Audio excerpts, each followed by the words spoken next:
जितिया व्रत को जीवित पुत्रिका व्रत भी कहा जाता है। यह मुख्य रूप से बिहार, झारखंड, उत्तर प्रदेश और नेपाल के कुछ हिस्सों में मनाया जाता है। माताएं अपनी संतानों की लंबी उम्र एवं सुख समृद्धि और अच्छे स्वास्थ्य के लिए यह व्रत करती हैं। यह व्रत तिथि अष्टमी पक्ष भाद्रपद मास को रखा जाता है। इसी दिन माताएं निर्जला उपवास रखा जाता है। माताओं द्वारा अपनी संतानों की लंबी उम्र और सुख समृद्धि के लिए रखा जाने वाला जितिया व्रत एक अद्भुत और पावन व्रत है। इस साल जीविता पुत्रिका यानी जितिया व्रत 14 सितंबर को रखा जाएगा।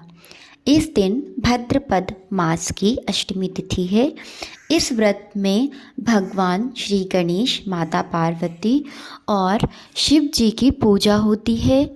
शाम के समय प्रदोष काल में भगवान शिव की पूजा कर कथा सुननी चाहिए। इस व्रत को लेकर 2 कथाएं प्रचलित हैं, जिसमें एक सियान की और दूसरी राजा जीमूतवाहन की कथा है। आइए कथा प्रारंभ करते हैं। जीविता पुत्रिका व्रत में चील्हों सियारों की कथा सुनी जाती है। कथा इस प्रकार है। एक वन में सेमर के पेड़ पर एक चील रहती थी। पास ही की झाड़ी में एक सियारानी भी रहती थी।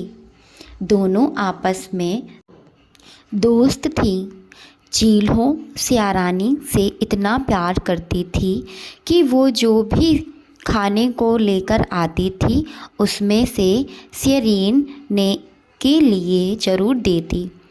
इस तरह दोनों हंसी खुशी के दिन व्यतीत कर रहे थे। एक बार वन के पास गांव में औरत जियावतिया पूजा की तैयारी कर रही थी।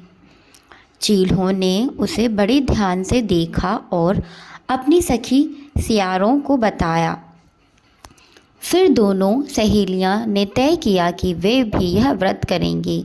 सियारों और चील्हों ने जितियाओं का व्रत रखा।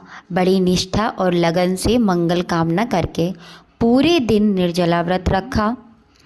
मगर रात होते ही सियारिन को भूख सताने लगी। जब बर्दाश्त ना हुई तो जंगल में जाके उसने मांस और हड्डी पेट भर कर खाया।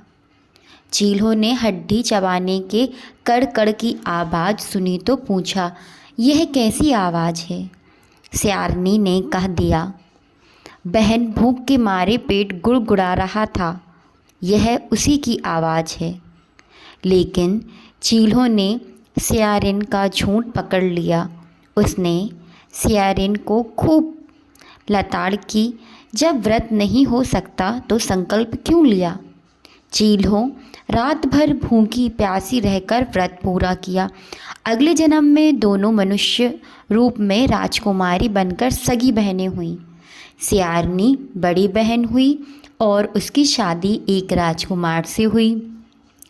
चील्हों छोटी बहन हुई, उसकी शादी उसी राज्य के मंत्री पुत्र से हुई। बाद में दोनों राजा और मंत्री बने। सियारानी के जो भी बच्चे होते वे मर जाते, जबकि चील्हों के बच्चे स्वस्थ और हट्टे खट्टे रहते। इससे उसे जलन होने लगी। उसने उन्हें मारने की सोची।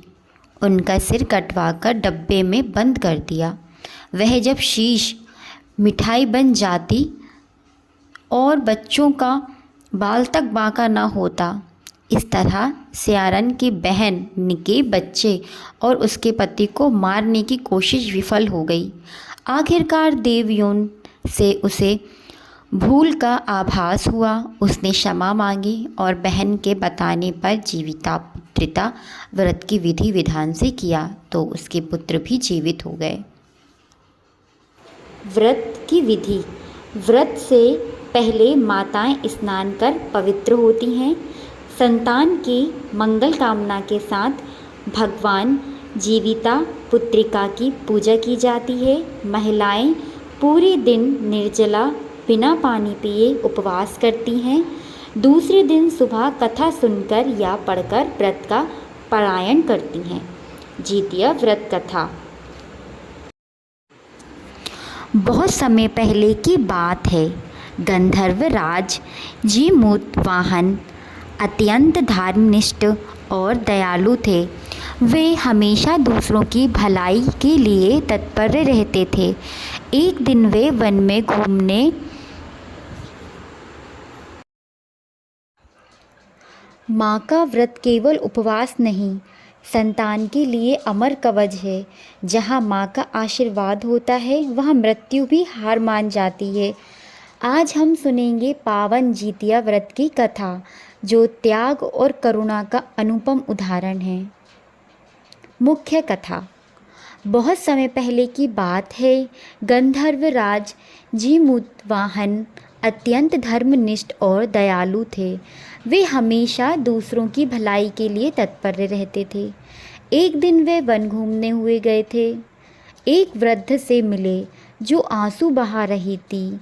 जीमूतवाहन ने कारण पूछा तो वृद्धा बोली, मैं नाग वंश की स्त्री हूँ। हमारे कुल में यह परंपरा है कि रोज एक नाग को गरुड़ के भोजन के लिए समर्पित करना पड़ता है, और आज मेरी बारी है और मुझे अपने इकलौते पुत्र को बलि देना होगा।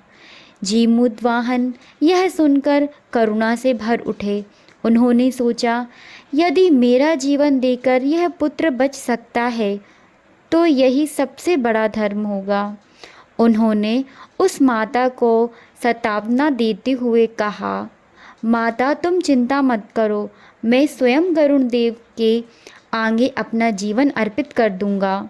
इतना कहकर जीमूतवाहन उस बालक के वस्त्र पहनकर पत्थर पर लेट गए और गरुड़ की प्रतीक्षा करने लगे। थोड़ी ही देर में गरुड़ आ पहुंचा। उसने जीमूतवाहन को पकड़ लिया। जब गरुड़ ने उनके चेहरे पर दृष्टि डाली तो उसे समझ आ गया कि यह नाग कुमार नहीं। गरुड़ ने पूछा, सत्य बताओ, तुम कौन हो और यहाँ क्यों आए हो? जीमूतवाहन ने शांत स्वर में उत्तर दिया, मैं गंधर्व राज जीमूतवाहन हूँ। इस असहाय माता के पुत्र की रक्षा के लिए मैंने अपना जीवन दांव पर लगाया है। गरुड़ उनकी निस्वार्थ भावना और बलिदान से अत्यंत प्रभावित हुए। उसने कहा, हे महात्मा, आज मैं ये प्रतिज्ञा करता हूँ कि अब नागों को कभी भी भोजन नहीं बनाऊंगा। इस प्रकार जीमूतवाहन के त्याग और करुणा ने न केवल उस बालक की रक्षा की, बल्कि पूरे नाग वंश को गरुड़ के भय से मुक्त किया। जितिया व्रत हमें यही शिक्षा देती है कि सच्ची विजय त्याग और करुणा से ही मिलती है।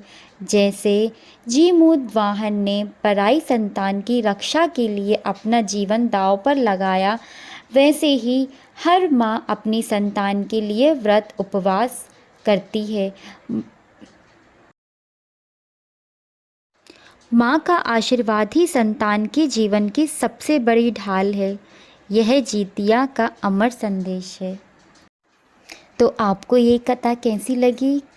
अगर आपको ये कथा पसंद आई हो तो लाइक करें, शेयर करें, कमेंट करें, और आप इसी तरह की जो भी कथा सुनना चाहते हैं कमेंट करके बताएं। मिलते हैं अगली वीडियो में। राधे राधे।